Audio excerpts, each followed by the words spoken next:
Thank you, Mr. Chairman. Director Comey, thank you for those examples of the FBI's good work in your opening statement. I think we all appreciated what the FBI has done. My first question is this: would you reopen the Clinton investigation if you discovered new information that was both relevant and substantial? It's hard for me to answer in the abstract. We would certainly look at any new and substantial information. Yeah. In general, and let's impersonalize it, in general, if you discovered new information that was substantial and relevant, you would reopen an investigation, would you not? Again, even in general, I don't think we can answer that in the abstract. What we can say is if any investigation, if people have new and substantial information, we'd like to see it so we can make an evaluation. Okay. Let me give you some examples and mention several new developments that I think have occurred and ask you if you have become aware of them. The first example is what the chairman mentioned a while ago. An employee at a company that managed former Secretary Clinton's private email server said, quote, "I need to strip out a VIP's, very VIP, email address from a bunch of archived emails. Basically, they don't want the VIP's email address exposed to anyone." I assume you're aware of that. I'm aware of that.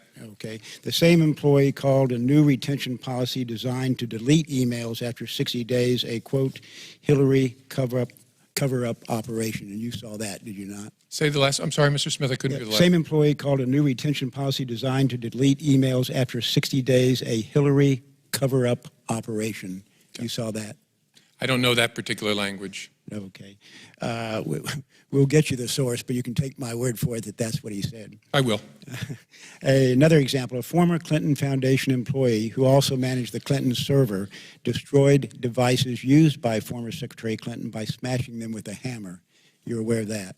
Yes. Okay. Two employees of the company that managed former Secretary Clinton's server recently pled the Fifth Amendment to Congress to avoid self-incrimination. You're aware of that? Yes. Okay. And then lastly, 15,000 more work-related emails were discovered, though there had been an attempt to wrongly delete them. And you're aware of that? I think we discovered them. Right. To me, Director Comey, what I've cited are not the actions of innocent people. There is a distinct possibility that Mrs. Clinton or her staff directed others to destroy evidence in a government investigation, which of course is against the law. So I would urge you to reopen your investigation. Do you want to comment on that? I don't. Okay. I know you can't tell us whether you have or have not, but I believe I've given evidence of new information that is relevant and substantial that would justify reopening the investigation. My next question is this. I know you've granted immunity to a number of individuals, but if you had new information that is relevant and substantial, you would be able to investigate them further, wouldn't you? Not to quibble, the FBI doesn't grant immunity to anybody. The Department of Justice is able to grant very different kinds of immunity. Yeah, and immunity, if new and substantial evidence develops, either that a witness lied under a grant of use immunity or under any kind of immunity, of course the Department of Justice can pursue it. Okay. Nobody gets lifetime immunity. Right. Okay. Thank you, Director Comey. Last question is this. As chairman of the Science Committee, I issued the FBI a subpoena on September 19, 2016. The due date for a response was 2 days ago, September 26. Bureau staff has still not provided the requested information and documents. Yesterday, we pointed out to them that the Science Committee has jurisdiction over the National Institute of Standards and Technology, which sets standards for the Federal Information Security Modernization Act of 2014. I trust you intend to comply with the subpoena.